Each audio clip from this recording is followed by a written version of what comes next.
Hey, Guoba here. Silverwolf, Blade, Kafka, and Jingliu are all getting buffs in version 3.4, and that's a while away. Why not spend the time speculating what they could get to boost them to modern standards?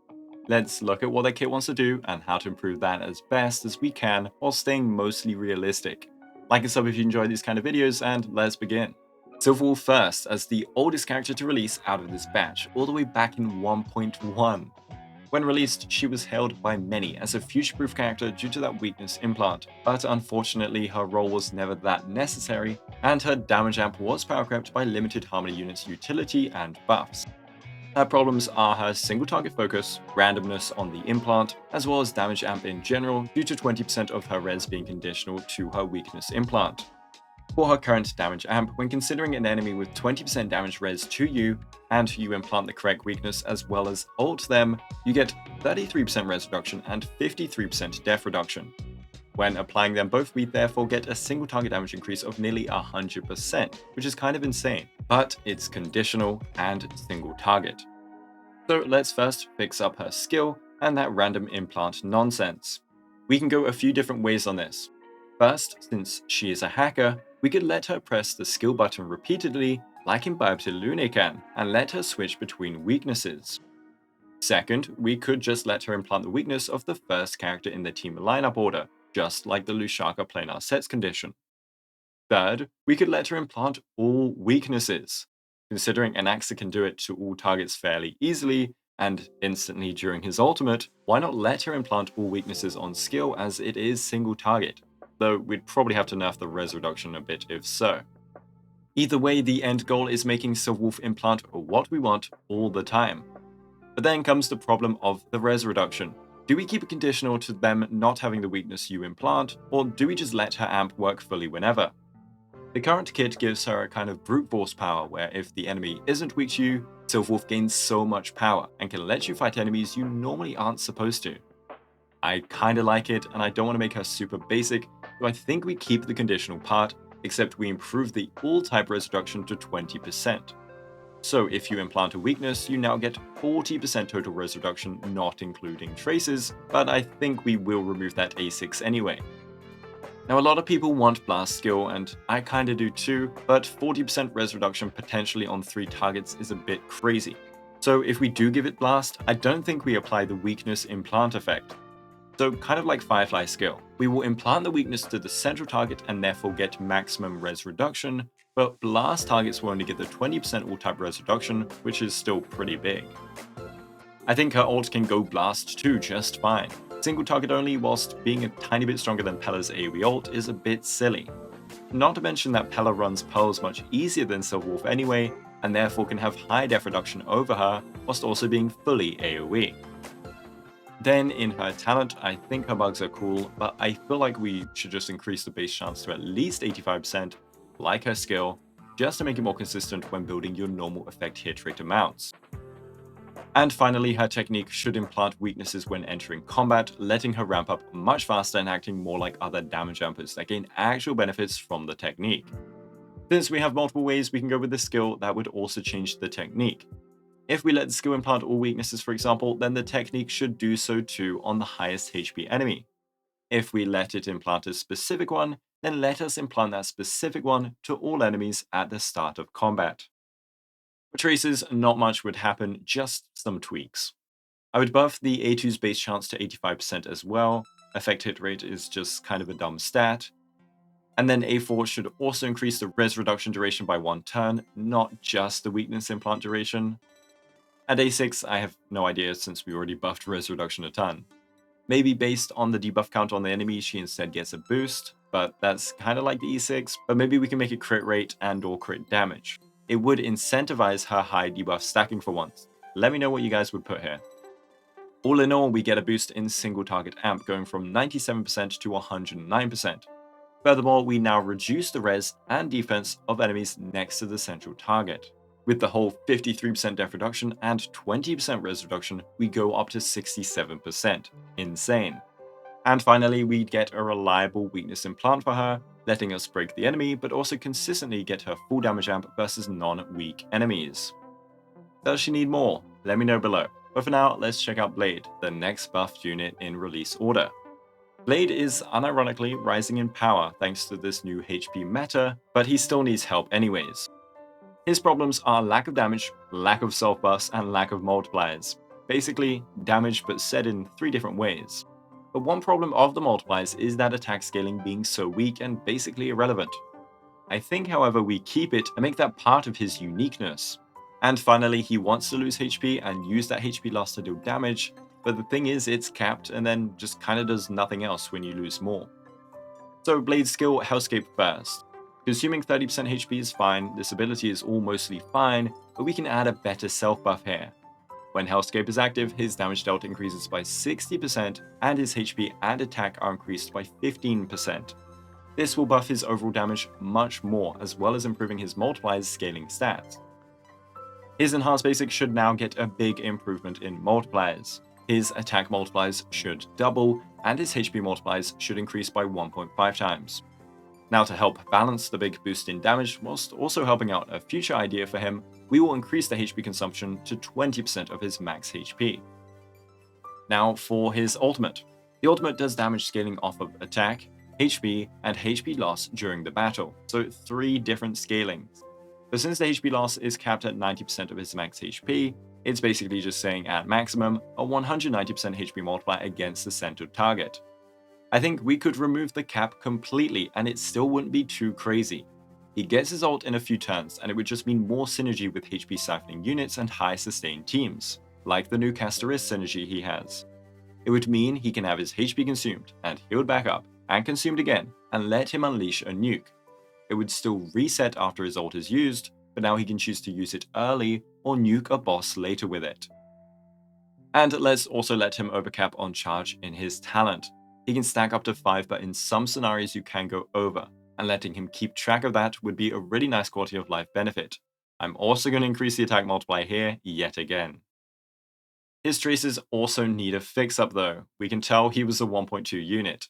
A2 should not be conditional and should also be buffed, letting him get a permanent 30% incoming healing buff at all times. And if he is healed by another ally, he should also get a 20% damage buff. The damage stacking we're adding to his kit is going to make HP Orb much nicer, and therefore let him achieve even higher HP amounts in the future. A4 heals himself after hitting a weakness broken enemy. It's a bit of a weird idea for him. It is called Never-Ending Deaths, so why not give him a revive like My Day?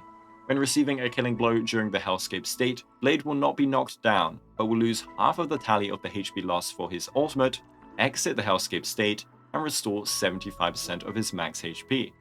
So he gets punished for dying, but truly sticks to his name of being immortal. Now, Mighty technically takes 3 times before he's properly punished, but I don't want to just copy one for one.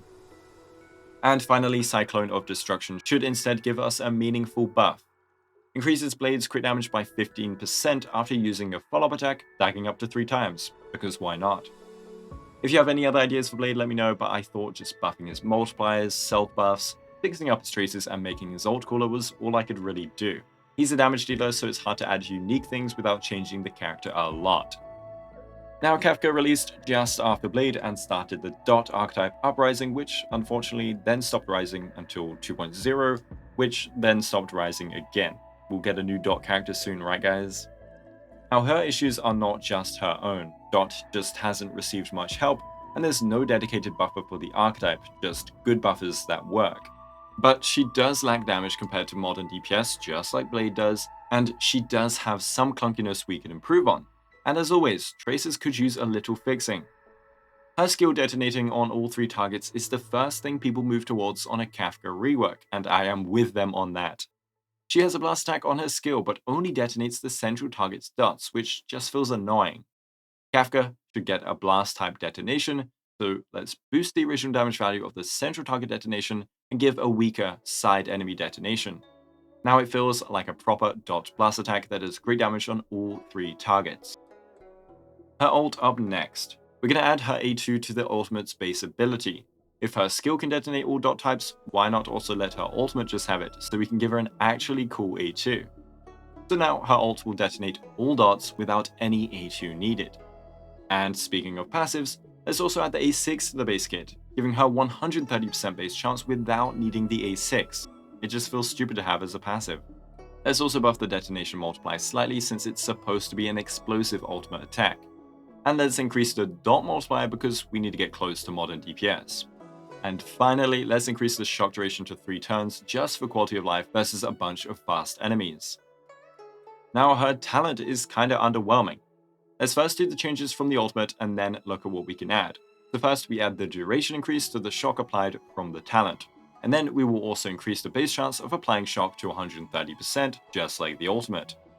But this just does damage and just applies shock that she can apply already from her ultimate. So right now, it's only a tiny bit of damage and some ramp up. Her boss form does detonate shock on any attack, so we could let her talent do so as well. It would give a bunch of help in single target damage. But we could also base it on the E1's utility and give some death reduction when the talent follow-up is triggered. This would synergize with Arcana, Black Swan S1, as well as the Prisoner set for Death Shred stacking. And, it makes more sense as a Nihility. I think her technique should definitely be able to detonate or give her some useful effect. It's super underwhelming to just apply shock. So let's increase the duration yet again to 3 turns and give her a mini detonate on technique. I would also love to give her 20 energy at the start of combat, allowing for a quicker first ultimate. Now, since we moved the A2 to the base ultimate kit as well as the A6 to the talent, technique, and ultimate base kits, we can now give her 2 new passives. A2 is called Torture, so let's make it make sense. The longer the dots are on an enemy, the more damage they should take. We are torturing them with damage over time. When an enemy inflicted with Kafka's shock from her ultimate, technique, or talent takes a turn, increase the multiplier of this shock by 15%, and this has no limit. This would synergize greatly with Rome's pseudo delay, giving a swift 30% multiplier increase to the shock applied. Since the base multiplier is so high, it isn't a tremendous OP buff, but it's still substantial the later the fight goes on. And Thorns is the name of the A6, maybe we could give some effect when we are attacked. When Kafka is attacked by an enemy, the enemy will immediately take damage from their current shock state equal to 50% of its original damage. We could also make it on any ally attacked, but I don't think the multiplier or letting it detonate all dots should be a thing.